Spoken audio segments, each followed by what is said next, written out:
Welcome to Unusual Ways to Die. Today's chilling story, the fatal hiccup. Meet Charles Osborne, a man plagued by a relentless case of the hiccups.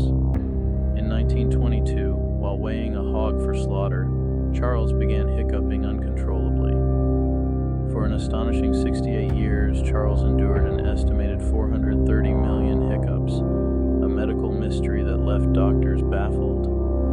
His persistent hiccups disrupted every aspect of his life, leading to constant discomfort and sleepless nights.